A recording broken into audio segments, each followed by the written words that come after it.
안녕하세요. 대림대학교 미래자동차학부의 이정호 교수입니다. 자, 오늘은 자동차 정비 산업기사 실기 시험에 관련된 것들을 안내해 드리도록 하겠습니다. 자동차 정비 산업기사 실기 문항은 총 14개 문항으로 이거는 한국산업인력공단에 그래서 이게 공개가 되어 있습니다. 그래서 여러분들이 큐넷에 들어가시면은 이 공개된 14개 문항을 확인해 볼 수가 있습니다. 실기시험이 세팅이 되게 되면 실기시험 기간 중에 내가 시험을 보는 날 이 14개 문항 중에 어떤 문항이 저한테 이제 되게 출제가 되겠죠. 그래서 매일매일 그 문항이 다른 문항이 그 실기 문항이 출제되게 되어 있습니다.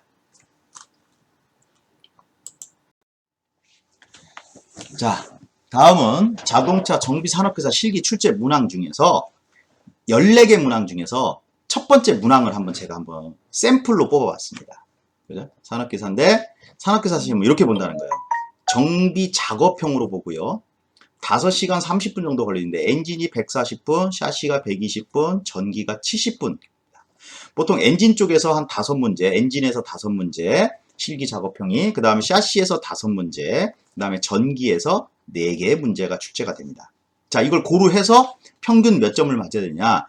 합산 점수가 60점 이상이 돼야 합격할 수가 있다는 겁니다. 그래서 여기 지금 엔진에서 1번, 2번, 3번, 4번, 5번인데 이 문제 중에서 디젤과 관련된 문제가 어떤 문제냐? 이 5번 문제가 항상 디젤에 관련된 문제예요. 주어진 전자제어 디젤 엔진에서 인젝터를 탈거하라고 했잖아요. 그러니까 이 문제에서 지금 어떤 문제가 나오는 거예요? 자, 시험장에 가면 인젝터 탈거 작업을 하나 시킨다는 거야, 작업. 자, 이거 떼갖고 오세요, 감독관이. 가서 인젝터 떼갖고 오세요. 그럼 여러분들이 어떻게 해야 돼요? 거기서 그 시뮬레이션, 실차가 되던 시뮬레이션이든 분조용 엔진이 되든 간에 거기서 인젝터를 탈거해갖고 와셔야 돼요. 와가지고, 감독관님, 여기 떼갖고 왔습니다. 라고 했을 때, 그죠? 다시 장착하세요. 그럽니다. 그럼 가서 여러분들 장착하시면 돼요. 그럼 감독관이 그 작업을 보고 거기다가 점수를 체킹하는 거죠. 그런데 이 작업에서 끝나는 게 아닙니다. 좀 이거 다시 부착했잖아요. 근데 시동을 걸지는 않습니다. 또 왜냐하면 분해용 엔진이 따로 있고 시동 걸어서 뭘 해야 되는 엔진이 따로 있어요. 그럼 작업 하나가 있고 뭐가 있냐? 측정이 한 문제가 있다라는 거예요. 그러니까 이거 5번 문제를 풀기 위해서는 작업과 측정을 한번 해야 된다는 거예요. 그럼 작업은 가서 빼서 보여주면 되는 거잖아요. 그럼 작업하고 나서 빼서 보여주면 감독관이 다 했어요? 그럼 이쪽으로 오세요. 그러면 여기서 2차 시동 걸어서 연료압력 점검해서 답안지에다 기록해서 나한테 주세요. 이렇게 된다는 거예요. 이게 한 세트라는 거예요. 그죠? 예. 그래서 이렇게 디젤 엔진에서 지금 관련된 문제가 이렇게 흘러나오고 있다. 그죠? 자, 엔진 1번 문제도 볼게요. 1번 뭐예요? 주어진 엔진을 기록표에서 측정 항목까지 분해하라고 했잖아요. 그죠? 그럼 감독관이 어떻게 돼요? 분해용 엔진이 있겠죠. 저기서 실린더 헤드까지 분해하세요. 그럼 분해를 하는 거예요. 그럼 다시 조립하세요. 그럼 왜 하고 조립하면 돼요. 그럼 조립 다 하면 그 옆으로 와서 뭐라 하냐? 답안지를 하나 주고서 요거 뭐뭐뭐 좀 측정하고 여기다가 제출하세요. 이렇게 된다는 거예요. 요게 한 세트의 문제라는 거예요. 이렇게. 무슨 얘기인지 아시겠죠? 그래서 엔진 5가지, 샤시 5가지, 전기 5가지. 그러니까 어떤 문제는 그냥 분해만 하고 이렇게 작업만 하는 문제가 있어요. 작업만 하는 문제. 답안지를 주거나 하는 문제가 아니라 작업만 하는 경우에. 그러니까 예를 들어 샤시 문제 1번 문제 같은 경우 작업만 하는 문제죠. 주어진 자동차에서 전륜 현가 장치의 쇼크 옵셔버를 탈거한 후 다시 부착하여 작동 상태를 확인하세요. 그러니까 답안지 써낼 필요는 없죠. 띄었다가 감독관님 띄었습니다. 붙이세요. 예 하고 붙여. 감독관님 다 붙였습니다. 오케이. 그럼 점수가 나오는 거예요. 그죠? 근데 어떤 문제는 어떻게 해야 돼요? 여기 지금 3번 문제도 작업만 하는 문제죠. 그죠? 탈거한 후 브레이크 작동 상태 점검하세요. 그랬잖아요. 그죠? 네. 5번 문제 볼까요? 주어진 자동차에서 스캐너를 이용해서 각종 센서 시스템을 작동 상태를 정보 기록부에 기록하시오. 이건 답안지가 있는 거잖아요. 그죠? 요렇게 해서 이제 작업이 나간다는 겁니다. 그죠? 네. 다음으로 가겠습니다. 자, 다음은, 작업에 관련된 수험사 유의사항에 대해서 보겠습니다. 수험자 인적사항 계산식을 포함한 답안은 무조건 흑색 필기구만 사용해야 돼요. 연필, 청색 이런 거 얘기 안 해줘요 여러분들한테. 그러니까 이거 잘 보고 하라고 그래요. 읽어보시고 준비할 거 뭐 갖고 와야 돼요? 흑색 필기구. 그죠? 또는 이렇게 하십니다.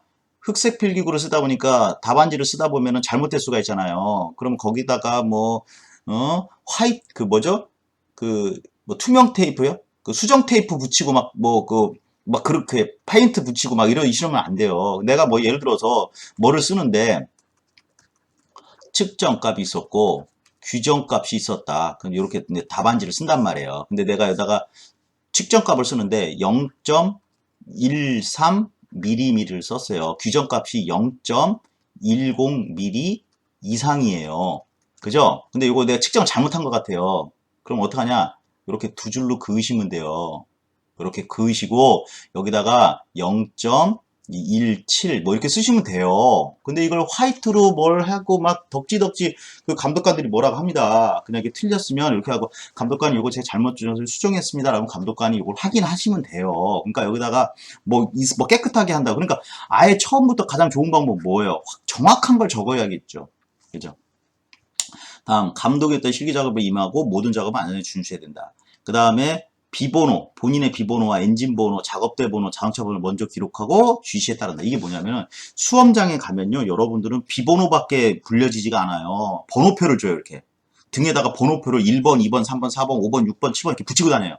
그럼 비번호 1번하고 2번하고 3번하고 4번하고 5번, 그 5분 저한테 오세요. 감독관이 그런단 말이에요. 근데 자기 비번호가 몇 번인지 암기를 안 해놨어요. 그래갖고 꿈쩍꿈쩍거리고 비번호 불러도 대답이 없어요. 그럼 감독관이 짜증나겠죠. 시험장에서. 점수 안 준다는 거예요, 잘. 그러니까 자기가 배번호가 뭘 받았는지 잘 기억하고 있고요. 그 다음에 측정을 하더라도 사람이 많다 보니까 엔진 한 대 갖고는 안 된단 말이에요. A라는 엔진하고 B라는 엔진 두 대 엔진을 내놨어요. 똑같은 거 측정하는데. 그죠? 그러면 감독관이 당신은 자, 비번호 1번은 A 엔진, 비번호 2번은 B 엔진을 측정하세요. 그러면은 답안지에다가 내가 A를 측정했는지 B를 측정했는지를 갖다가 명기해야 돼요. 왜냐하면 두 개의 값이 다를 수가 있으니까. 측정값이. 그럼 거기에 갖고 있는 감독관의 정답이 다를 수가 있단 말이에요. 하고 지시를 따르시고요. 그 다음에 과제 소항목 작업 중 기록표 작성이 요구된 항목은 매 작업이 끝날 때마다 감독관의 기록표를 제출해야 된다는 거죠. 자, 거기 보면 꼭 뭐를 띄고서 감독관한테 확인받고 끝내라고 하는 작업이 있지만 뭔 작업을 하고 나서 감독관한테 답안지를 받아서 기록표를 제출하고 있잖아요. 그건 감독관한테 꼭 제출해 주셔야 돼요. 나중에 시험 다 끝나고서 그래요. 나 그 엔진 몇 번에 있는 거 작업은 했는데 그 답안지는 내가 안 썼는데 이렇게 되는 경우가 있어요. 그럼 거 빵점 처리됩니다. 그 문항 자체가 전부 다. 그러니까 여러분들이 그거 꼭 읽어보시고 하시고라는 거예요. 그 다음에 소항목 작업 시간은 감독관의 지시에 따라 시행됩니다. 감독관들이 시간을 주되 너무 오래 끌면 안 돼요. 작업 하나 시켰는데 막 1시간씩 걸리면 안 되잖아요. 그래서 작업이 어느 정도 길어지면 감독관이 딱 끊어버린다고요. 거기까지 하세요. 그만하세요. 이러면서 작업을 정지시켜요. 점수 안 주겠죠. 부품 교환 시 감독관의 확인을 받은 후 다음 작업을 합니다. 자, 브레이크 패드 작업하라고 그랬어요. 그때는 자기 혼자 브레이크 패드 띄워놨다가 다시 재조립을 했어요. 그래갖고 감독관이 브레이크를 띄웠다가 다시 붙여서 재조립 다 했습니다. 그럼 감독관이 뭐라고 했어요? 자기 띈 거 언제 띄웠어요? 이렇게 할 거예요. 분명히 브레이크 패드 띄고서 감독관한테 확인을 받은 후 조립하라고 했잖아요. 그럼 그런 거 잘 읽어보시라는 거예요. 그럼 띄었으면 감독관님 다 띄었습니다. 그럼 감독관이 와서 확인한단 말이에요. 그럼 조립하세요. 그럼 그때 조립하시면 돼요. 그럼 조립이 다 끝난다면서도 어떻게 해야 돼요? 감독관님 조립 다 끝났습니다. 얘기를 해주셔야 돼요. 아시겠습니까? 그런 거 꼭 지키셔야 돼요. 그 다음에 수험자가 완료되었다는 의사표현이 있을 때 감독관이 이제 확인한다는 거예요. 그 다음에 과제 확인을 요청한 경우 해당 작업이 완료되었음을 의미하며 완료 이후 동일 작업을 추가로 진행한 것은 채점장에 제어됩니다. 내가 뭘 했는데 갑자기 생각나서 못했어요. 그죠? 그러니까 나중에 생각나서 감독관이 아까 내가 그거 못했는데 그거 지금 생각이 났는데 그거 얼만데요? 그거 벌써 차포 떠난 상황입니다. 그죠? 네? 감독관이 저거 못 해봤는데 나중에 저거 끝나고 나서 제가 한 번 더 해보면 안 되겠습니까? 그런 거 없다라는 거예요. 아시겠습니까? 한 번 지나면 끝나는 거예요. 그 다음에 모든 측정 또는 시험기 등의 설치 조작은 반드시 수험자 본인이 직접 실시하며 필요한 특수공구는 시험장에서 제공된 것 중 수험자 본인이 직접 선택해서 사용하면 됩니다. 자, 그래서 여러분들이 뭘 갖고 가야 돼요? 공구를 갖고 가야 돼요. 공구를. 기본 장비는 갖고 가셔야 돼요. 그죠? 기본 공구 툴은 갖고 가셔야 됩니다. 근데 거기에서 이제 고가의 장비들 이런 것들은 여러분들이 거기서 줍니다. 그러니까 여러분들이 수공구 있죠. 수공구. 어느 정도 수공구. 어느 정도 수공구하고 이런 것들은 좀 준비하고 가셔야 돼요. 그죠? 그 다음에 검정 장비, 측정기기, 시험기기는 조심스럽게 다루고 안전사고, 각종 기자재 손상이 발생한 치료를 줘요. 만약에 예를 들어서 GDS가 1700만원짜리인데 여러분들이 만지다가 GDS 부셨어요. 그죠? 쇼크 먹어가지고. 그럼 어떻게 되겠어요? 그죠? 여러분한테 제가 배상하라고 들어본 적은 없어요. 근데 그 시험에서 떨어진다. 장비 파손한 건 그 시험장에서 거기 빵점 처리돼버려요. 전자제어 시스템 주급 시 안전수칙을 지켜 전자표 손상이 없도록 해야 됩니다.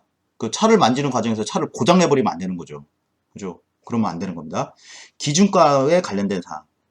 회로도와 기록표의 규정값은 시험장에서 제공하는 정비지침서, 측정 장비 등에서 수험자가 직접 찾아 참조 기록합니다. 그랬습니다. 그래서 스캐너에서 나오는 정비대 자기 진단하면 스캐너의 규정값이 나오잖아요. 그럼 그걸 쓰시면 되는 거고, 또는 없으면 정비심서를 갖다 놓으면 그럼 찾아서 보시면 되고, 근데 대부분 시간이 걸리니까 감독관들이 뭐 이런 측정 같은 규정값들은 대부분 거기다 적어 놓습니다. 얼마에서 얼마. 그죠? 그럼 그걸 갖다 적으시면 돼요. 또는 감독관한테 규정값은 어떻게 할까요? 그러면은 감독관이 주어지는 경우가 많습니다. 그 대신 자동차 검사에 관련된 규정값 제시는 하지 않습니다. 무슨 얘기인지 아시겠죠? 정비 기준값은 차마다 다 틀릴 수가 있죠. 그러니까 이거는 가르쳐 준다는 거예요. 근데 검사라는 건 뭐예요? 법을 증시하는 거죠. 그러니까 법규는 뭐예요? 이거는 암기를 하고 있어야 되겠죠. 그 법적인 것들, 그죠? 이런 거 제동력, 전조등, 매연 측정에 관련된 것, 소음에 관련된 것들, 이런 성능에 관련된 것들은 전부 다 어떻게 하고? 그건 법적 기준인데 암기하고 있어야 됩니다. 그거 가르쳐 달라고 하면 안 가르쳐 주고. 그죠? 단 거기서 이제 감독관이 그런 거는 가지겠죠. 몇 년식이다 이런 거. 연식은 가르쳐 주겠죠. 왜냐면 법적 상태에 따라서 연식에 따라서 그거에 대해서 어떻게 해요? 다룰 수가 있으니까. 연식은 가르쳐 줄 수 있어요. 또는 어떤 경우 실차 같은 경우는 차의 차대각자를 보고 본인이 알아서 하라고 하는 경우도 있습니다. 그러니까 그걸 차대각자 보는 법이라든가 이런 거 알고 있어야겠죠. 수치 기록에 관한 사항, 지침서 또는 장비 등에 표시된 단위를 사용하거나 SI 또는 MKS를 사용. 자, 여기서 이제 어떤 거 답안지. 자, 여기서 볼게요. 측정값이 측정값을 적는데 이렇게 적는 사람이 있어요. 여기다 측정값, 규정값이에요. 그럼 예를 들어 이렇게 되는 거예요. 0.17. 그죠? 여기 감독관은 거기다 적어놨어요. 0.10mm 이상 이렇게 돼 있어요. 근데 여기 단위 안 적었죠, 이거. 단위 안 적었죠. 이거 빵점 처리됩니다. 그 다음 감독관이 여기다 0.10mm 이렇게 적어놨어요. 이상이에요, 이하예요? 이거 안 쓰면 이것도 빵점 처리되는 거예요. 그러니까 이거 잘 보고 쓰라는 거예요.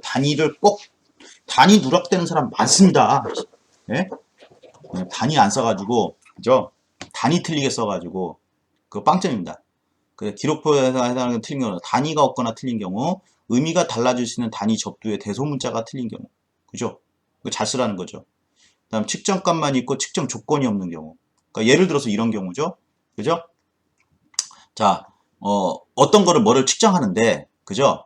예를 들어서 발전기 소모 전류를 측정을 했어요. 근데 감독관이 어떤 상태에 측정을 했어요? 공회전 상태에 측정을 했죠. 그럼 측정값이 이렇게 되겠죠. 측정값, 규정값. 그럼 감독관이 공회전 상태 또는 뭐 700rpm에서 예를 들어서 10A 이하 이렇게 됐을 거 아니에요. 그럼 여러분들 여기다 쓸 때는 어떻게 해야 돼요? 내가 측정한 암페어가 예를 들어서 7A가 나왔어요. 근데 그때 얼마? 700rpm에서 그죠? 7A 나왔잖아요. 그죠? 그러니까 요거 암페어라든가 RPM이라든가 뭐 이하냐 이상이냐 그죠? 요거 안 쓰면 전부 다 빵점 처리한다는 겁니다. 정비 조치 사항에서 교환 수리 조정 후 연계되는 후속 조치 사항이 없는 경우 그죠? 이것도 틀린 경우로 봅니다. 기록표 기재 사항에서 정정 날인 정정된 개소 정정 시 시험인이 입회 정정 날인에 그러니까 아까 이렇게 쓰면 여기다 시험관이 여기다가 이제 뭐라고 홍길동 이렇게 적는단 말이에요. 아, 내가 보는 앞에서 수정했다 이런 거. 꼭 확인 받으시라니까. 여러분들이 그냥 갑자기 쭉쭉 긋고 그냥 내시면 안 돼요. 감독관님 요걸 수정했는데요. 그럼 요 감독관이 여기다 확인해서 여기다 자기 이름을 사인을 써준단 말이에요. 그거 없으면 나중에 최종적으로 그거 검수하는 관계에서 빵점 처리됩니다. 그죠? 그 다음에 또 이런 경우 있죠. 규정값이 있고 여기 판정란이 있고 정비 조치 사항이 있어요. 그죠? 다음 자 거기 보시면 아까 여기 정비 조치 사항 이게 뭐냐면 규정값이 있고 측정값이 있고 판정란이 있고 정비 조치 사항이 있어요. 그러니까 나 규정값 줬고 측정값 줬고 그래서 판정에서 양보 판정 내렸을 거 아니에요. 그죠? 그죠? 근데 여기다가 뭐 아무 말도 안 쓴다든가 이런 것도 안 된다는 거죠. 그죠? 만약에 양호다, 합격이다, 양호다, 불량이다. 그죠? 그럼 정비 조치 사항을 써야 되겠죠. 양호일 때는 뭐라고 쓰면 되겠어요? 규정값 이내이므로 정비 조치 사항 없음 뭐 이렇게 써야 되고 불량일 때는 뭐예요? 불량이므로 뭐뭐뭐뭐 해서 뭐뭐뭐뭐 이렇게 해서 수리해야 된다. 이걸 적어주시라는 거예요. 여기다가 그런 거 없으면 빵점 처리한다는 겁니다. 다음 다음 각 항에 해당하는 경우 항목을 0점 처리한다. 요구사항 감독관 지시사항에 다른 작업을 할 경우 빵점. 과제를 소정 시험지에 초과한 경우 빵점. 제한시간 또는 작업 횟수를 초과했을 때도 빵점. 그죠? 최종 작업 완료된 자동차의 주행이 불안전한 경우 빵점. 분해 탈거 미조리 규정 토크로 주지 않고 최종 완료한 경우 빵점. 자, 요거 분해 및 탈거 부품 미조립 규정 토크로 조이지 않은 경우 그냥 손으로 돌려놓은 경우도 있고 그거 감독관한테 걸리면은 빵점 처리할 수 있으니까 꽉 조여놓으세요. 파형 분석에서 출력물이 감독관이 제시한 측정 조건과 일치하지 않을 때 그죠? 빵점. 작업 미수로 안전사항 이러면 기능 미숙으로 해고 빵점 처리합니다. 어유 위험한데 그만 이렇게 한다는 거예요. 또는 감독관이 이렇게 경우가 있어요. 어떤 장비가 있어요. 비번호 1번 자 이거 작업하세요. 이거 만져보셨어요? 이 장비 써봤어요? 그럼 뭐라 해요 여러분들? 안 해봤습니다. 이 장비는 처음 보는 장비입니다. 이렇게 되면 뭐야? 빵점 처리합니다. 그죠? 왜요? 왜 빵점 처리할까요? 그죠? 이거 모르잖아요. 이거 함부로 맞았다가 파손되면 어떻게 돼요? 우려가 되니까 작업을 정지시키고 빵점 시키는 경우가 있어요. 그러니까 여러분들이 요령은 어떻게 안 해봤어도 어떻게 해요? 예, 해보겠습니다. 이렇게 해야 되는 거예요. 그죠? 예, 그죠? 점검 측정 항목에서 시험 기기 측정기 사용이 극히 미숙한 경우, 그죠? 객측기 사용 못하는 경우 빵점 처리합니다. 그죠? 다음 측정 단위가 SI, MK를 사용해야 하나 단위가 없거나 틀린 경우 그래서 빵점 처리하는 거예요. 단위 없으면 그죠? 그리고 뭐뭐 이상인지 이하인지 정확하게 쓰시기 바랍니다. 그죠? 또는 이제 감독관이 하다가 감독관님 더 이상 못하겠습니다. 그럼 기권 빵점입니다. 그죠? 채점 대상에서 제외합니다. 특히 유의하기 바랍니다. 기권하면 안 돼요. 끝까지 여러분들이 기권하지 마시고 뭘 해야 돼요? 작업을 완수하셔야 돼요. 감독관이 그만하세요 라고 하면 어쩔 수 없지만 그렇지 않는 이상 여러분들이 스스로 가서 저 못하겠습니다. 그럼 채점 대상에서 뭐가 된다는 거예요? 제외되는 거니까 탈락입니다. 그냥. 수험자 본인이 수험 도중 기권 의사를 표시한 거예요. 그죠? 실격. 작업이 극히 미수해서 안전사고 있는 경우 과제별 응시하지 않거나 자 요거 주의해야 되죠. 과제별 엔진, 전기, 샤시 전기를 응시하지 않거나 과제별로 응시하지 않은 거예요. 그러니까 어떤 경우냐 내가 작업을 하다 보니까 엔진, 전기, 샤시를 하다 보니까 아까 엔진 6개, 샤시 6개, 전기 5개 했잖아요. 근데 전기 쪽에서 마지막 하나 있는 그 작업을 안 하고 나온 것 같아 내가 깜빡 잊고 아씨 왜 이걸 빼먹었을까? 응시하지 않았잖아요. 한 과목에 한 챕터를 응시하지 않고 빵점 처리합니다. 그죠? 그리고 어느 한 과제 전체가 빵점일 경우도 우리가 뭐예요? 채점 대상에서 제외됩니다. 그러니까 내가 엔진을 예를 들어 엔진 5개 6개 다 했어. 와 만점 맞았어. 샤시 6개 다 했어. 만점 맞았어. 근데 이쪽 전기를 갖다가 어떻게 했다가 0점 처리가 됐어요. 이쪽에서는 다 못했어. 전기는 내가 하나 그러니까 이거면 뭐라 빵점 처리된다는 거예요. 그죠? 그리고 타인의 결과 기록표를 보고 기록하나 이거 보여주는 컨닝하는 건 빵점 처리. 수험자가 대화하는 휴대폰, 통신기기. 그래서 통신기기 놓고 가야 됩니다. 그거 걸리면 안 돼요. 그리고 대화하면 안 돼요. 자, 여기서 작업을 하고 측정 작업을 했어요. 감독관이 이렇게 보고 있습니다. 이렇게 보고 있고 수험자들은 여기서 수험자가 수험을 하고 있어요. 그럼 나머지 여기서 뭐예요? 요거 1번, 2번, 3번, 4번, 2번, 3번, 4번, 5번은 뭐 하겠어요? 이걸 보고 있으면 안 되죠. 자, 감독관이 전부 다 뭐냐? 2번, 3번, 4번, 5번 학생들은 이쪽 벽을 보고 계세요. 그래요. 이렇게 보고 있으라고 그래요. 이걸 보지 말고. 그죠? 그런데 여기서 자꾸 하나만 보고 싶잖아요. 힐끼들끼 봐요. 그럼 감독관이 주의 줍니다. 배번호 2번. 자꾸 이쪽 보지 마세요. 에? 자, 근데 계속 봅니다. 그 옆에 친구한테 물어봐요. 보니까, 나 모르는 거야. 모르는 거 좀 하고 있는 것들. 근데 옆에 친구가, 3번 친구가 나하고 아는 친구가, 야, 개똥아, 지금 뭐 하는데, 저거, 측정 커피 얼마 나오지? 물어봤어. 감독관이 이거 봤죠? 그럼 두 사람 다 탈락. 그러니까, 알아서 조심해서 작업하시라는 겁니다. 아시겠습니까? 유의사항입니다. 자, 시험장 가면 이런 것들은 전부 다 줘요. 뭐 가솔린, 경유, 브레이크 오일, 엔진 오일 이런 게 소모성에 관련된 것들은 전부 다 주죠. 그럼 여러분 전기 같은 경우는 휴즈, 메인 휴즈, 릴레이, 전구 이런 것들은 어떻게 될까요? 여러분들이 고장난 것들은 거나 그런 것들이 장착되지 않았으면 요거 빠져 있으니까 주세요라면 줍니다. 그럼 여러분들이 어떤 걸 수공구 세트는 여러분들이 갖고 가셔야 돼요. 수공구 세트 꼭 준비하시고 그 다음에 또 여러분들이 뭐죠? 공구 세트 안에 그 보루 그죠? 깨끗하게 밑에 이렇게 하얀 천 같은 거 깔고서 하세요. 깨끗한 그리고 정리해 가면서 하시는 게 좋아요. 보루도 하나 넣고요. 그 다음에 전압계 멀티테스터기죠. 멀티테스터기 요거는 놓고 가셔야 돼요. 그죠? 그리고 공구 박스에다가 이렇게 해서 넣으시고, 그 다음에 예전에 보면요. 이런 수공구하고 보루하고 멀티 이런 것들 공구 박스에다가 넣고 와야 되는데, 비닐봉다리에 들고 오시는 분이 계셔요. 감독관들이 어떻게 될까요? 아, 저 사람은 기본적인 자세가 안 됐다, 이렇게 생각해요. 그죠? 작업은 시키되, 여러분들을 좋은 눈으로 보지는 않습니다. 그러니까 공구 박스에다가 잘 해서, 툴을 갖고 가시라는 거. 그 다음에 여러분들 뭐야? 작업복. 그죠? 사복 입으시면 안 돼요. 사복 입으시면, 나 그 추리닝 있는데, 추리닝 안 입는 거 있는데, 이거 입고 가시면 감독관들이 뭐라고 할까요? 좋아하지 않습니다. 작업은 시켜요. 그죠? 작업복 입고 가세요. 그죠? 작업복. 또 어떤 사람은 위에는 작업복이고 밑에는 뭐 면바지. 자, 절대 사복 입고 가지 마십니다. 시험장에서. 감독관들이 되게 싫어해요. 저 사람 자세가 안 됐다라고 그래요. 그죠? 그런 갖고서 뭐 어떤 저기를 하지만은 채점을 할 때 저 사람을 판단을 내리는 어떤 그런 걸로도 작용할 수 있다라는 거예요. 그게. 그죠? 예. 무슨 얘기 아시죠? 사복 절대. 반바지. 특히 이제 더우니까 반바지 있죠? 그 다음에 슬리퍼. 이거 안 됩니다, 이거. 그죠? 가면 슬리퍼 신고 오시는 분 계세요. 반바지 입고. 그죠? 귀걸이하고 반지 끼고 이렇게 오시는 분들 계셔요. 나시티 입고 오시는 분들 계시고요. 참 별의별 분들이 많이 계시는데 감독관들이 되게 싫어해요.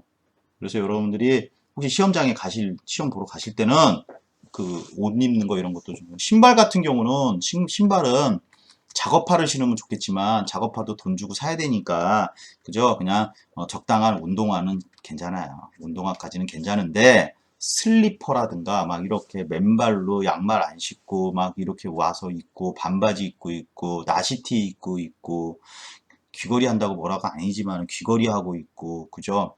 이런 것들에 대해서 감독관들이 약간 보수적인 경향이 있다 보니까 여러분들 스스로 그런 것들은 좀 자제해야 되지 않겠는가 생각합니다. 알겠죠? 네. 그렇게 해서 시험을 보게 됩니다. 자, 여기 이제 보시면 자, 이 실기시험 답안지가 이런 식으로 생겼어요. 아까 1번 같은 경우는 분해하라고 했잖아요. 분해하고 나서 감독관이 뭐를 측정하라 했어요. 그래서 예를 들어서 크랭크 축의 흉물 측정하라고 했어요. 그래서 거기다 그 작업대에다 크랭크 축 흉물 측정할 수 있도록 다이얼 게이지하고 이렇게 갖다 놨어요. 크랭크 축하고. 그럼 여기다 이렇게 적으시면 되겠죠. 거기가 보니까 엔진 번호가 1번이에요. 내가 비번호가 몇 번이에요. 그러니까 요거 한 장을 이렇게 잘라서 주는 거예요. 여러분들한테. 딱 가면 감독관이 측정, 분해를 해요. 싹 분해. 배번호 1번 와서 분해하세요. 분해 싹 했어요. 감독관님 분해 다 했습니다. 그럼 조립하세요. 그럼 조립 다 했어요. 조립 다 했죠? 감독관님 조립 다 했습니다. 그래요? 그럼 이쪽으로 오세요. 그럼 여기 답안지를 하나 준단 말이에요. 그래서 저쪽 가서 저거 측정해갖고 오세요. 그래서 갔더니 뭐예요? 거기가 크랭크 축 휨이에요. 그럼 여기다 크랭크 축 휨 측정하면 되겠죠. 거기 봤더니 감독관이 규정값을 적어놨어요. 얼마냐? 0.10mm 이하 이렇게 적어놨어요. 그죠? 그럼 여러분들이 거기 다이얼 게이지 세팅해가지고 측정했어요. 그랬더니 측정했더니 얼마냐? 0.05mm가 나왔어요. 이렇게 답안지에다가 이거 꼭 쓰셔야 되죠. 그럼 뭐예요? 양호가 되겠죠. 양호가 되니까 뭐야? 규정값 이내이므로 정비 조치 사항 없음 이렇게 적으면 되겠죠. 여기 칸 넘어가지 말고요. 그죠? 근데 만약에 여기가 뭐 예를 들어 0.50mm였어요. 그죠? 그럼 그때는 뭐로 가요? 이제 분량으로 가야 되겠죠. 그죠? 그러니까 이 경우는 뭐예요? 규정값을 벗어남으로 그죠? 뭐예요? 신품 교환 이렇게 적으면 되겠죠. 또 어떤 것들은 뭐야? 교환을 해야 되는 부분도 있지만 어떤 것들은 어떻게 해요? 뭐 수리를 해서 그죠? 수리를 해서 다시 쓸 수 있는 것도 있잖아요. 그런 거 상황에 따라 답안지를 쓰시면 돼요. 이런 식으로 이렇게 쓰시면 되겠습니다. 그러니까 이런 것들을 빠뜨리면 나중에 채점할 때 득점할 때 어떻게 빵점 처리된다는 거예요. 알겠습니까? 그래서 엔진 번호 1번, 내가 배 번호가 10번이야. 그러면 꼭 쓰시고 이런 거. 그죠? 근데 이게 하다가 보니까 좀 잘못됐어. 그러면 어떻게 이렇게 깨끗하게. 원래 그렇게 하시면 안 되지만 깨끗하게 하고 감독관님 요거 수정했습니다. 이렇게 얘기하면 감독관이 여기다가 뭐라고 쓴다고요? 홍길동 이렇게. 요 옷이 없으면 나중에 최종 검수하는 단계에서 이게 없다 그러면 이거는 어떻게 된 거예요? 여기다 막 화이트라든가 이런 거 하지 마시고 깨끗하게 적는다는 거예요. 자, 글씨도 어떻게 해야 돼요? 여기 보면 글씨가 장난 아닙니다, 여러분들. 이쁘게 적어요. 이쁘게. 뭐, 막, 자기 나름대로의 그 천하의 최고의 악필로 여기다 막 쓰고 있습니다. 감독관이 못 알아봐요. 그리고 뭐 틀렸다고 해서 막 이렇게 하지 마세요. 이렇게. 이런 식으로 하지 마시라고. 그냥 깔끔하게 어떻게 해요? 두 줄 딱 그어요. 딱 그은 다음에 여기 밑에다가 다시게 쓰시면 돼요. 아시겠어요? 그리고 감독관한테 이거 제가 실수를 해서 잘못 적었습니다. 그래서 수정했습니다. 라고 하면 감독관이 전부 다 그걸 인정해 주니까. 아시겠습니까? 자, 가급적이면 깨끗하게 적는 게 가장 중요한 거겠죠. 그래서 엔진 파트에서는 지금 보니까 총, 그죠? 1번 문제, 2번 문제, 3번 문제가 작업도 있지만 뭐가 있어요? 작업도 있지만 답안지 적는 것도 있죠. 근데 지금 엔진 4번 빠졌잖아요. 엔진 4번은 뭐만 있다는 거예요, 그러면. 읽어보면. 그거는 작업만 있는 거죠. 그럼 엔진 5번이 바로 뭐예요? 요것이 우리 이제 디젤 자동차, 디젤 엔진은 전부 다 5번의 문제에 다 들어가 있어요, 여기에. 그래서 측정 항목을 뭘 쓰고, 측정값, 규정값, 양호 분량 때리고, 정비 주시사항. 요걸 꼭 적으셔야 돼요. 자, 다음으로 가겠습니다. 다음은 자동차 정비산업기사 실기시험 출제 문항을 14개 문항들을 한번 분석을 해봤어요. 그래서 엔진에 관련된 문제가 총 5문항이 출제가 됩니다. 그죠? 5문항이 출제가 되는데 1번 주어진 엔진을 기록표의 측정 항목까지 분해해서 기록표의 요구사항을 측정 및 점검하고 본래 상태로 조립하시오. 요 문항은 1항에서부터 14항까지 공용으로 출제가 되는 거고요. 다음 두 번째 문항인 전자제 엔진에서 부품 한 가지를 탈부착한 다음에 시동, 점화, 연료장치를 점검해서 시동 거는 것. 이것도 1항에서 14항까지 공용으로 출제가 되는 겁니다. 그 다음 이제 요 2항 3번 문제 같은 경우는 2번에 시동된 엔진에서 공회전 상태를 확인하고 배기가스를 측정하시오. 요 문제는 1항, 2항, 3항, 5항, 7항, 9항, 12항, 14항에 출제가 된 거죠. 근데 여기서 보면은 인젝터 파형을 점검하시오라는 것은 4항하고 11항하고 14항이 출제가 되네요. 그러니까 이제 배기가스를 물어보냐, 인젝터 파형을 물어보냐라는 거죠. 또 여기 보면은 연료 공급 시스템 연료 압력을 측정해라라는 문항은 6항하고 10항에서 출제가 됩니다. 그 다음에 퍼지 컨트롤 솔레노 밸브를 점검해라 그런 거는 8항에서 출제가 되죠. 이런 식으로 해가지고서 지금 고루고루 문항이 이렇게 혼재가 되어 있습니다. 그래서 이거는 엔진 파트의 문제가 되겠고요. 다음 샤시 파트의 문제는 총 4개 문항이 출제가 됩니다. 5개 문항이 지금 출제가 됐네요. 거기에서도 뭐 샤시의 4번 문제 같은 경우는 제동력을 측정해라 이런 거는 이제 공통 과목으로 이제 출제가 되고 있는 거죠. 그래서 여러분들이 이걸 참조로 해서 이런 식으로 출제가 된다라는 거, 구성이 되어 있다라는 거 여러분들이 확인해 보시면 되겠습니다. 전기가 이제 총 4개 문제가 출제가 되네요. 전기는. 그죠? 근데 이제 공통 문항으로 가는 것이 이제 전조등을 점검 기록하세요. 그럼 모든 문항에 출제가 지금 되고 있죠. 그리고 이제 다른 문항 같은 경우는 이제 고루고루 이렇게 문항이 조합이 돼서 흘러나온다는 겁니다. 그래서 여러분들이 기관 전기 샤시, 엔진 쪽 5개, 샤시 쪽 5개, 전기 쪽 4개, 이 문항들이 14개 문항으로 조합이 돼서 출제가 되기 때문에 여러분들이 이렇게 고루고루 공부를 다 해야 된다라는 겁니다. 자, 여기까지 우리가 실기 시험을 보는 요령에 대해서 한번 쭉 훑어봤을 거고요. 여러분들이 최종적으로 실기 시험을 합격하셔야 자격증이 출제가 되는 거죠. 필기 시험은 열심히 하셔가지고 한 번에 시험을 합격하는 경우가 많지만 실기 같은 경우는 한 번에 합격하기가 좀 힘든 부분이 있을 수가 있어요. 그래서 시험장마다 예를 들어서 뭐 인천 지역, 서울 지역, 경기 지역, 또 충남 지역, 충북 이 지역마다 시험장에 갖고 있는 장비라든가 이런 것들 기자재가 다 다르잖아요. 그러다 보니까 여러분들이 시험을 보고자 하는 실기 지역에 있는 그 시험장에서 출제되는 것들을 한번 여러분들이 모니터링을 해보셔야 됩니다. 그죠? 네. 또는 여러분들이 그 실기 시험장 같은 경우 시험이 예를 들어서 어느 A라는 시험장의 시험이 내가 보게 돼 있다. 그러면은 시험이 실시되기 전에 그죠? 전에 뭐 시간을 내서 실기 시험장을 방문하셔가지고 이번에 시험을 보게 되는데 실기 시험장 한번 견학 좀 하겠습니다라고 하면은 뭐 웬만한 곳에서는 좀 견학을 다 이렇게 시켜줍니다. 그래서 무슨 장비가 있는지 좀 보여준다라는 거죠. 그런 것들은 한번 미리 한번 서칭을 해보시는 것이 좋을 듯합니다. 그래서 실기 시험은 내가 시험을 보다가 내가 뭐 어떤 잘못을 해서라든가 또 몰라서 시험을 내가 중간에 포기하는 경우가 있을 수가 있는데 절대 포기하지 마시고요. 끝까지 보세요. 왜냐면 그 시험 자체가 내가 이번엔 떨어질 거라고 생각을 하지만 또 다시 그것이 또 어떤 그 시험에 대한 연속성을 가지고서 내가 다시 또 재시험 볼 때 상당한 도움이 될 수 있는 부분이기 때문에 끝까지 시험에 참석하시기 바랍니다. 그래서 여러분들이 이제 좋은 결과를 얻을 수 있도록 해야 되겠죠. 자, 여기까지 실기시험에 관련된 걸 좀 정리해서 여러분들에게 말씀드렸습니다. 자, 오늘 여기 수업 여기까지 하겠습니다. 자, 여러분들 수고하셨습니다. 여러분 사랑합니다.